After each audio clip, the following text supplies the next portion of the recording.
siapa? Jangan ganggu, aku sedang tidur. Diam kau kebo, sudah aku bilang aku tidur.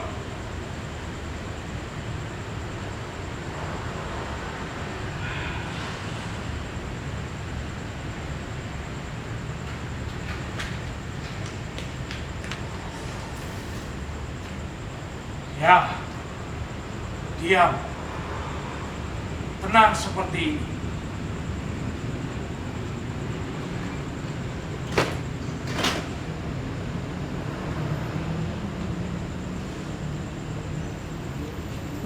Sebentar lagi, mereka akan datang dan menuntunku ke lapangan tembak.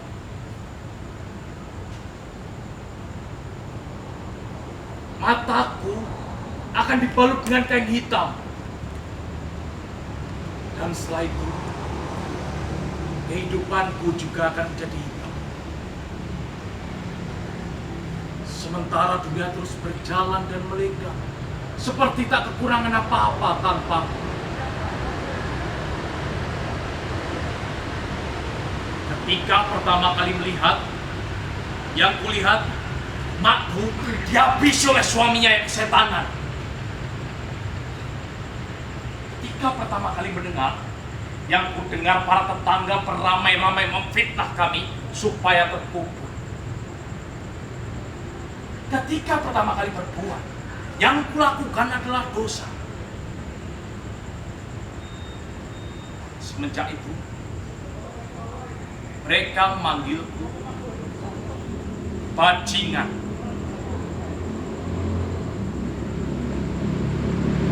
Di dalam ruangan ini aku menjadi manusia. Di dalam ruangan ini aku terlahir kembali. Mataku terbuka dan melihat cinta di balik jendela. Aku ingin mengulang sekali lagi apa yang sudah aku jalani. Tetapi Tuhan datang padaku tadi malam. Dia berbisik, "Jangan Alime, jangan melangkah suruh. Tetap jadi contoh yang jelas supaya jangan kabur. Tolonglah aku Alime."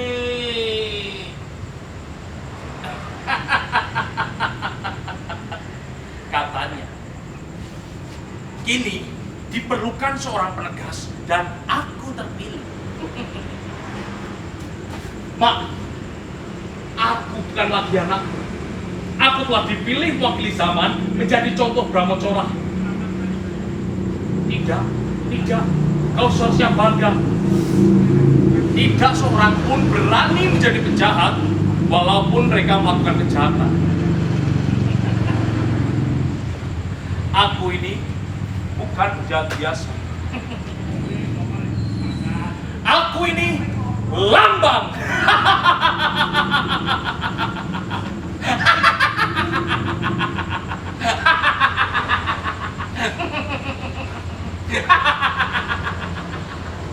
Anting-anting sebelah kiri. Seharusnya kan sebelah kanan. Ya Tuhan.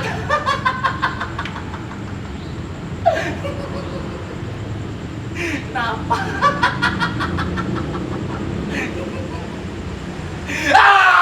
Ya Tuhan, mengapa kamu tipu saya? Mengapa tidak kamu bilang kalau bukan dia orangnya? Keliru sih boleh-boleh saja, tetapi jangan anak itu. Bapaknya baik sekali, ibunya juga. Ya, saya minta maaf. Bukan saya yang melakukannya, tapi setan. Tidak, itu bukan perbuatan saya. Itu adalah perbuatan orang lain yang menggunakan tubuh saya. Saya tidak ikut bertanggung jawab. Hah? Apa?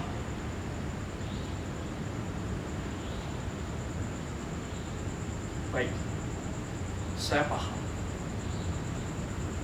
Kesalahan tidak bisa diperbaiki dengan kata-kata. Kalau begitu, potong tangan saya. Potong! Mana itu mereka yang menyuruh? Hah? Ini semua gara-gara mereka. Masa cuma saya yang menanggung akibatnya? Tangkap dong mereka, jangan saya saja.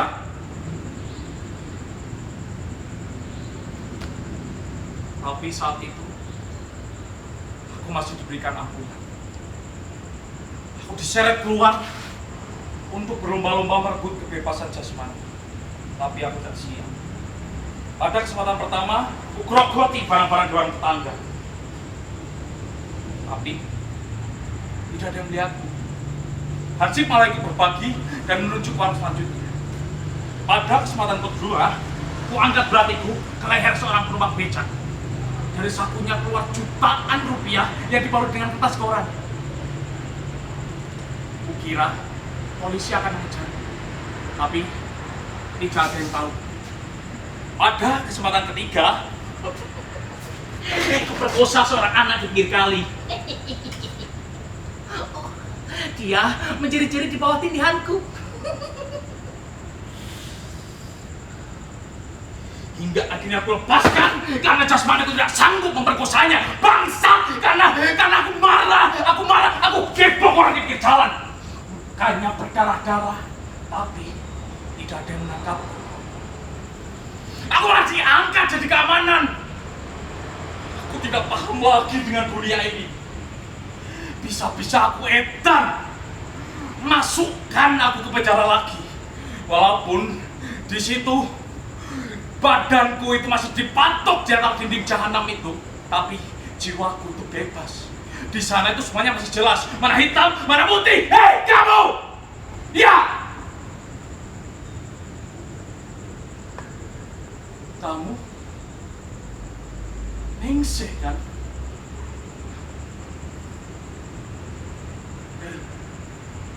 Apa kabar? Sedang apa kamu sekarang? Kenapa lipstikmu begitu belepotan? Kamu habis diperkosa sama Hansip ya? Hei, Ningsih, jawab dong. Jangan seperti orang bego. Kamu masih ingat padaku kan? Ningsih, kita itu pernah membuat sejarah bersama, dan itu tidak bisa dilepaskan begitu saja. Sekeping dari dirimu masih tetap dalam tubuhku, dan bagian dari punyaku masih tersimpan padamu. Kita bisa berbohong, tapi itu tidak bisa menolong.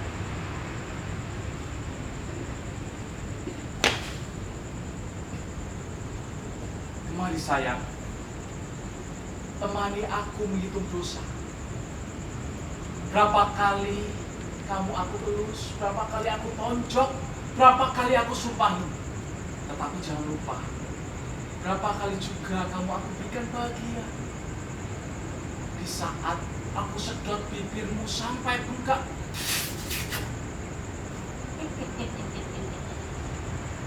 Di saat kita menari di atas rel kereta. Saat aku ajak kamu naik ke puncak Monas.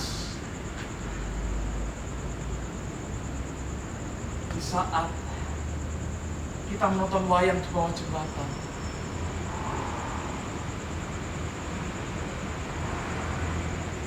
Tapi kenapa kamu lari dengan bajingan itu? Sundal, lodeh!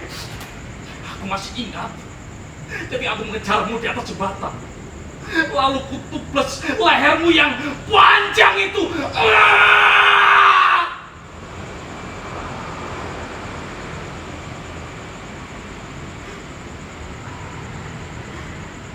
Tidak. Aku tidak menyesal. Aku tahu janin dalam perutmu juga ikut mampus. Tetapi itu lebih baik, Ningsih. Biar kamu hanya menjadi milikku. Ningsih, Kamu mengerti kan? Kamu mengerti kan?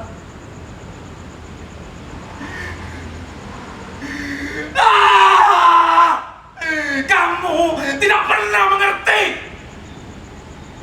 Kamu tidak pernah mencintaiku. Bahkan kematian tidak mengubah sifat bencimu itu. Kamu menang, Ningsih. Kamu menang. Kamu mati, tapi kamu menang. Sialan!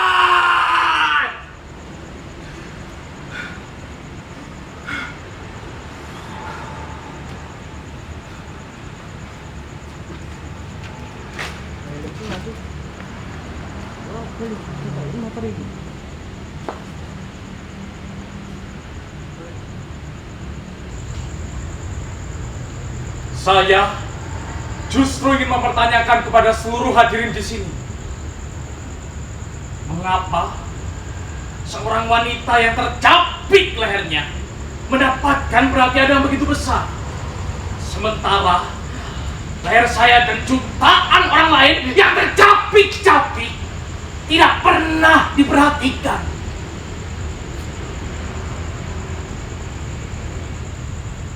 Apa artinya kematian seorang pelacur itu dibandingkan dengan kematian kita semua beramai-ramai tanpa kita sadari?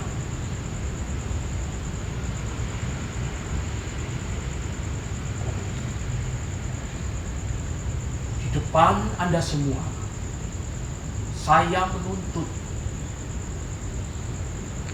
berikanlah saya hukuman yang pantas, tetapi jangan lupa, berikan juga hukuman kepada orang yang telah mencapik leher kami itu dengan setengah pantas saja.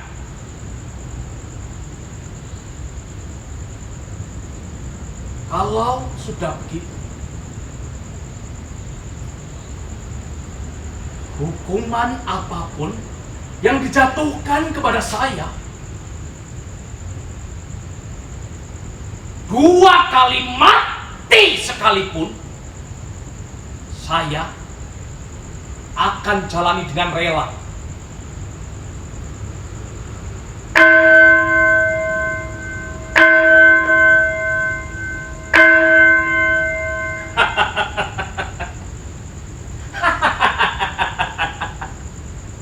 Selamat tinggal. Dinding-dinding kecil ini dengan suara yang kau simpan. Selamat tinggal jendela yang telah memberiku matahari dan bulan. Selamat tinggal para sipir penjara yang marahnya tidak habis-habis pada dunia ini. Selamat tinggal Karpo pembunuh yang tidak akan keluar hidup dari penjara ini.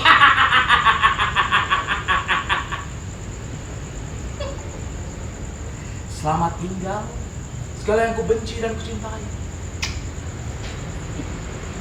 Inilah salam dari Alimi, sahabat dari kalian semua yang sekarang harus pergi. Selamat tinggal segala yang kubenci dan kucintai. Inilah salam dari Alimi, sahabat dari semua orang yang sekarang harus pergi. Selamat tinggal segala yang kubenci dan kucintai.